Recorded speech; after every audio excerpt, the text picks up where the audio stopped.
আজ বানাবো পাকা আম দিয়ে ম্যাঙ্গো আইসক্রিম। দেখে নেওয়া যাক আজকের রেসিপি। দিয়ে দিলাম দুধ, নিয়েছি খোয়া ক্ষীর। এই খোয়া ক্ষীরটা দুধের মধ্যে দিয়ে একটু জাল দিতে থাকবো। ঢেলে দিলাম। আমি খোয়া ক্ষীরটা কিন্তু একটু গ্রেট করে নিয়েছি, তাহলে চট করে দুধের সাথে মিশে যাবে। এবার নাড়তে থাকবো ক্রমাগত। দিয়ে দিচ্ছি 2 চামচ গুঁড়ো দুধ। এটা দিয়ে একটুখানি আমি নেড়ে দিলাম। দুধটাকে পুরো ভালো করে মিশিয়ে দিলাম এর সাথে। এটা তৈরি হয়ে গেছে। এটা একটি বাটিতে ঢেলে আমি ঠান্ডা হতে দেব। মিক্সিং জারের মধ্যে দিয়ে দিচ্ছি বেশ কিছুটা ফ্রেশ ক্রিম, কিছুটা চিনি, কারণ আম যেহেতু মিষ্টি তাই চিনিটা একটু অল্প করেই দেব।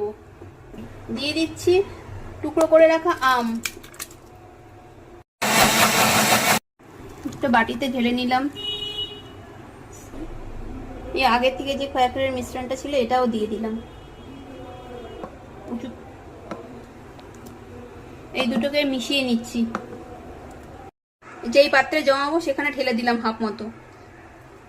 টুকরো করে রাখা একটু আম কিছুটা দিয়ে দিলাম। বাদ বাকি সব মিশ্রণটা আবার দিয়ে দিচ্ছি।